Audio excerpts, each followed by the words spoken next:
everyone, and welcome to the Queendom. Just kidding. My room's actually in the laundry room because my parents don't love me. Well, I mean, they do. They just extended the laundry room.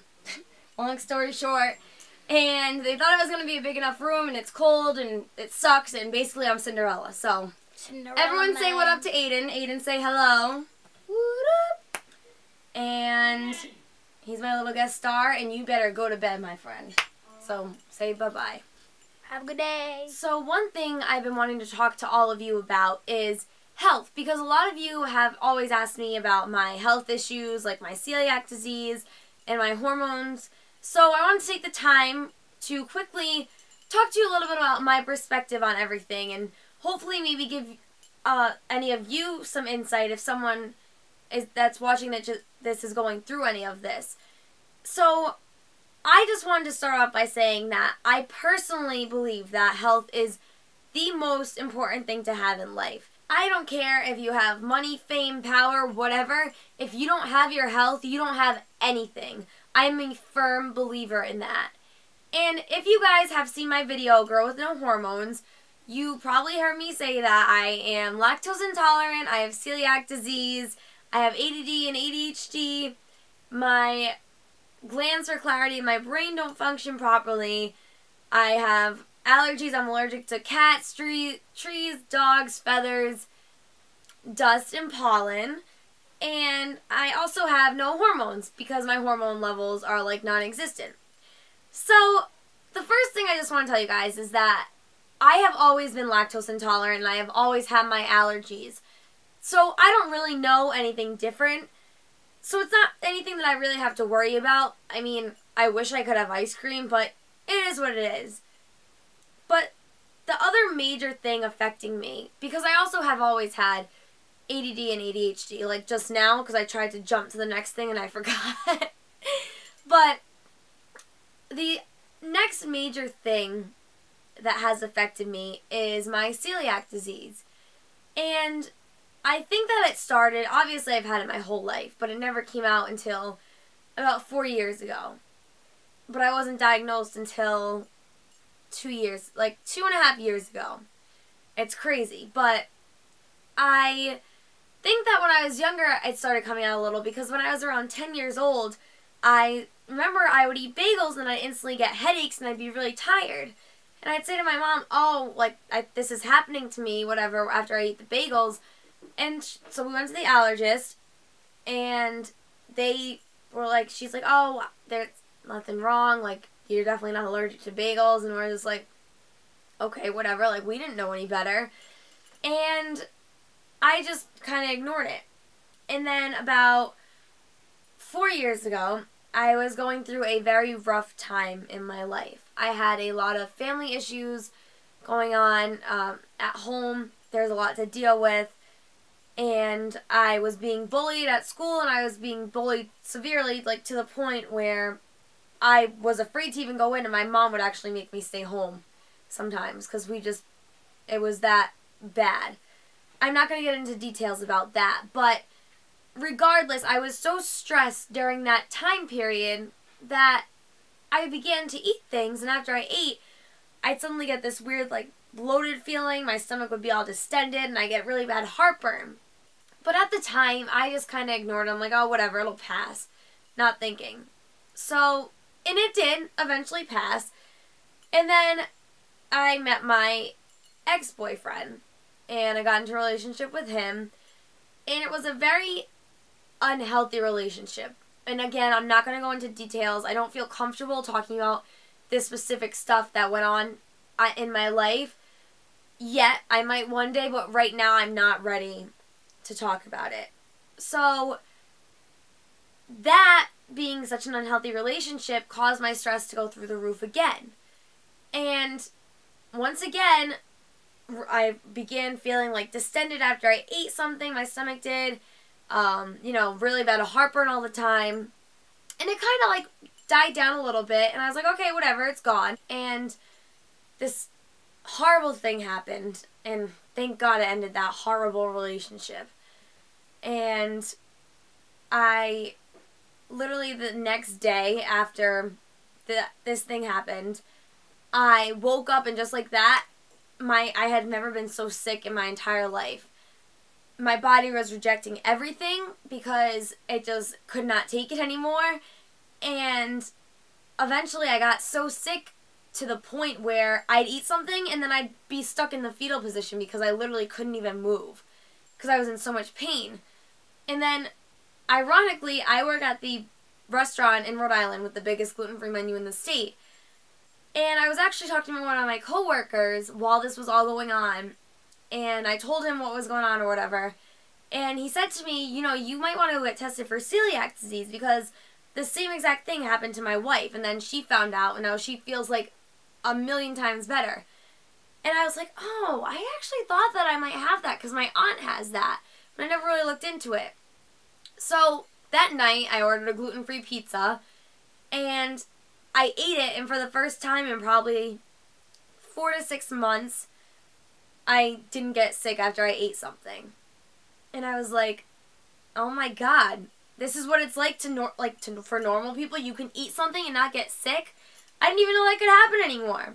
So I ended up going to get the test done, the blood test, and I saw the doctor, and they did diagnose me with celiac. But when I found out on that day, I honestly felt like such a relief. I felt like the weight of the world had been lifted off my shoulders because I finally knew what was wrong, and I was no longer putting poison into my body. It's just crazy to think about how much stress can do to your life and how much damage it can really cause. But I am very thankful that I found out what was actually going on with me. So that basically closed a horrible chapter of my life, and opened up to a brand new one, which is I would classify as where I'm in now.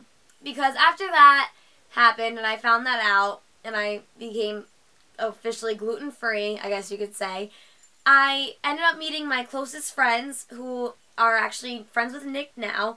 Some of them are his roommates. I started dating Nick, and I'm really happy with my life. I have no complaints. Yeah, like no major health issues except for the fact that I found out that I have no hormones. So when I say major health issues, I mean like I wasn't terribly sick like that, like I was before or anything. And what had happened was my mom has been very sick for 3 years now. And it's very heartbreaking to see someone you care about extremely sick, but that's besides the point. And she went to go get tested for her thyroid. And when she went to go, she talked to the doctor, and they said, like, the symptoms were horrible menstrual cycles and being tired, irritable, having mood swings, all of that stuff. And she called me and she's like, I'm going to send you to this doctor. Like, you got to go get tested because I think you might have some of this stuff too.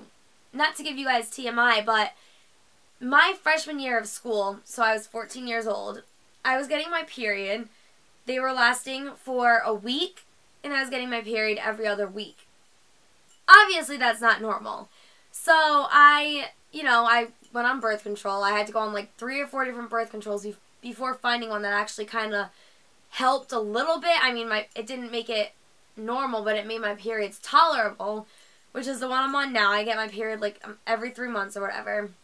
So I go and I talk to the doctor. I go for the blood test, and I remember the day that I went to go find out my results, because Nick went with me. I said to him, I said, I'm scared that they're going to find out that nothing's wrong and that I'm just going to be stuck. Because, like, I have an estrogen deficiency, a progesterone deficiency, and I have no testosterone. My hormone levels are so low, they're basically non-existent. They're lower than someone in postmenopause. It's insane. And I remember, like, right before I got tested, my legs, I retain a lot of water randomly out of nowhere. And I'd be like, well, this doesn't make any sense because I'm not supposed to get my period for another 2 months. And then I get pissed because I take those stupid PMS pills and then they didn't work. So I'm like, okay, now I just wasted my money and these fucking pills aren't working. So then I'd be really mad. And then my weight was fluctuating constantly. So I was kind of nervous that, you know, I was going to go to the doctors and then they were going to tell me nothing's wrong, and then I was stuck with all of this stuff, and then I'd be like, well, seriously, what now? Like, I mean, 2 weeks ago, I accidentally dropped one of my birth control pills. And my mom and I were searching for it for like 2 hours. This friggin' pill completely disappeared off of my floor. And I was pissed, and I'm freaking out because now I'm like, oh, great. Now I'm going to get water retention. I'm going to lose my competition. It's going to fuck me all up. Cool.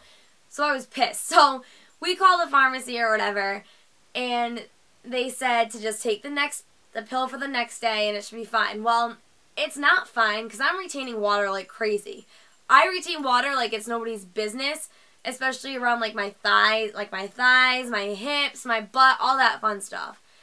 So that's where I'm at now, and I mean, I've had a few mental breakdowns this week because of it, but I'll have those mental breakdowns, and then I'll stop and I'll say to myself, you know what?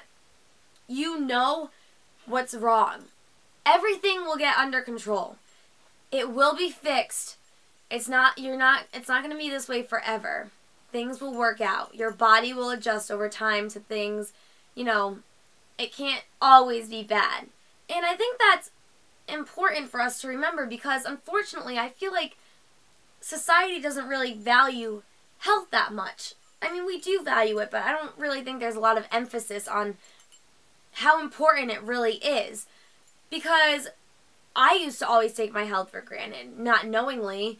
But if we can wake up in the morning and go do what we want to do, if we have to go to work, if we want to go to the gym, go to the mall, hang out with friends, if we can do all that and we're healthy enough to do all that, we're blessed. And I don't think we realize that. And I don't think we do it intentionally. That's how it is. We don't realize it.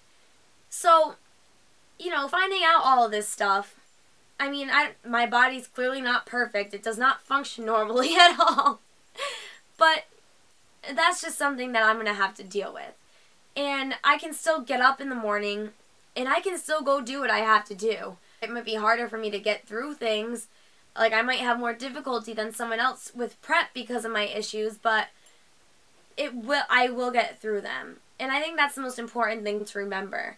And I hope that any of you watching this, if you're going through anything at all, things will get better. I can promise you that. Because I feel like I've been through hell and back in my lifetime. And I know that things will get better. So thank you guys so much for watching this and listening to this story of mine. It was very nice to open up to all of you and finally be able to share this with the world. And feel free to comment, like this video. I'll reply to your comments, I always do. And subscribe now. Love you.